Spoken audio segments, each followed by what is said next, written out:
ഇത് ഉത്സവപ്പറമ്പല്ല, കുടുംബ സ്കൂളാണ്. ആനുവൽ ഡേ സെലിബ്രേഷൻ്റെ ഭാഗമായിട്ട് ഡെക്കറേറ്റ് ചെയ്തിരിക്കുന്നതാണ് നിങ്ങളിപ്പോൾ കാണുന്നത്. ഇത് രാത്രി കാഴ്ചകളാണ്. അപ്പോൾ നമ്മളൊരു 2:30 ആയപ്പോൾ സ്കൂളിൽ എത്തിയിട്ടുണ്ടായിരുന്നു. അത് കഴിഞ്ഞിട്ട് ഇപ്പോൾ ഒരു വൈകുന്നേരം ആയിട്ടുണ്ട്.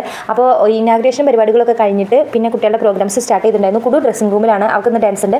അപ്പോൾ അവൾ ഞാൻ കൊടുത്തുവിട്ട സാധനങ്ങളൊക്കെ കഴിച്ചിട്ടുണ്ടാവും. ഇനിയിപ്പോൾ അവിടെ ഡാൻസ് വൈകിട്ടാണെന്നുണ്ടെങ്കിൽ അവൾക്ക് വിശക്കുമല്ലോ എന്നൊക്കെ കരുതിയിട്ട് ഞാനും കിലും കൂടെ അടുത്തുള്ള കടയിൽ പോയിട്ട് പോപ്കോൺ എടുത്ത് വാങ്ങിച്ചിട്ട് അവൾക്ക് കൊണ്ടു കൊടുക്കാമെന്ന് കരുതിയിട്ട് ഇങ്ങനെ ഇടവഴി കൂടെ സ്റ്റേജിൻ്റെ പിറകിലൂടെ ആരും കാണാതെ പമ്മി അവിടെ എടുത്തെത്തിയിട്ട് അവിടെ എത്തിയിട്ട് ഞാനത് കൊടുത്തപ്പോൾ അവൾ പറയണേ എനിക്കിതൊന്നും വേണ്ട, ടീച്ചർ ഇതൊന്നും കഴിക്കേണ്ടെന്ന് പറഞ്ഞിട്ടുണ്ട്, ലിപ്സ്റ്റിക്ക് പോകുമെന്ന്. അത് കേട്ടപ്പോൾ എനിക്കുണ്ടല്ലോ.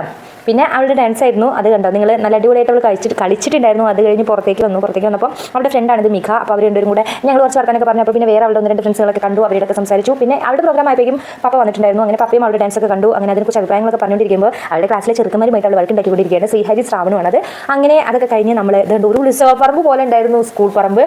അങ്ങനെ ഞങ്ങൾ അവിടെ നിന്ന് തന്നെ ഒരു ഐസ്ക്രീമൊക്കെ വാങ്ങി കഴിച്ച് വീട്ടിലേക്ക് തിരിച്ചു പോന്നു. അത്രയേ ഉള്ളൂ. ടാറ്റാ.